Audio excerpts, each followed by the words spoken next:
The air was thick with the acrid stench of burnt wood and melted plastic, a haunting reminder of the wildfire that had torn through the small town of Ridgecrest.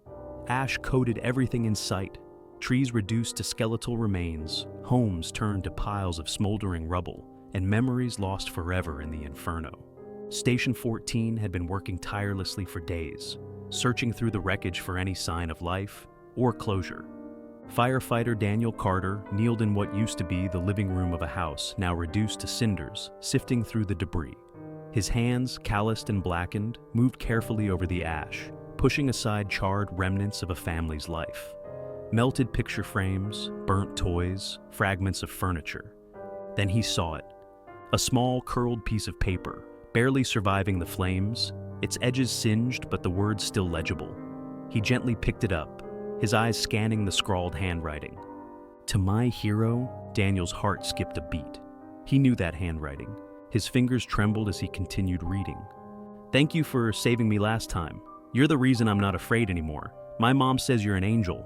I hope I can be brave like you when I grow up." It was signed in messy, childish script. "Love, Emily." Daniel's breath caught in his throat. Emily. He clenched the letter tightly, his chest constricting. He remembered Emily. Of course he did. A wildfire 3 years ago had nearly claimed her family's home, but Daniel had carried her out of the smoke-filled hallway, soot covering her tiny face, her arms wrapped tightly around his neck. But Emily hadn't survived this fire. Daniel had seen her name on the casualty list just the day before. His pulse pounded in his ears as he turned the letter over, his eyes locking onto something that shouldn't have been there. The date. Yesterday. Daniel felt the ground tilt beneath him. No, that's not possible. Eddie, his partner, walked over, wiping sweat from his forehead. "What's up?" Daniel wordlessly handed him the letter. Eddie read it, then looked up, his face drained of color. This can't be right. Daniel's mind raced. She wrote this yesterday, before the fire even started? Eddie swallowed hard, shaking his head. "I don't get it. Who would have left it here?" Daniel didn't have an answer, but a deep, unsettling feeling gnawed at the edges of his thoughts. He scanned the burnt remnants of the house, trying to make sense of it. Had Emily known? Had she somehow sensed what was coming? That night, back at the station, Daniel sat alone at the kitchen table, the letter lying in front of him. His hands traced over the words, over the signature he had once seen scrawled on a thank you card years ago. A soft breeze rustled through the open garage doors, carrying with it the faint smell of smoke. Daniel shivered. Then his phone buzzed.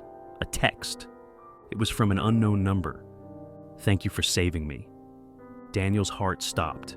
He stared at the screen, his hands clammy, his breath coming in short gasps. His mind scrambled for logic.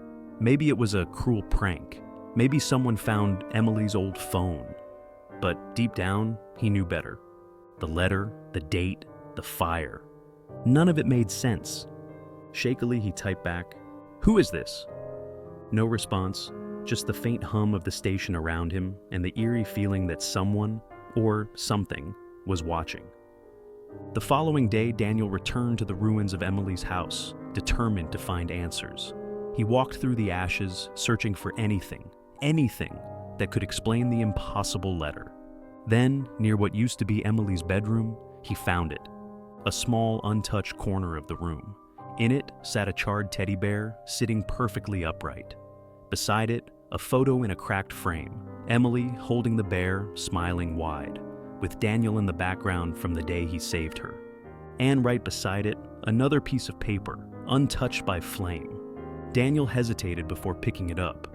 "You tried your best. Thank you." The handwriting was the same.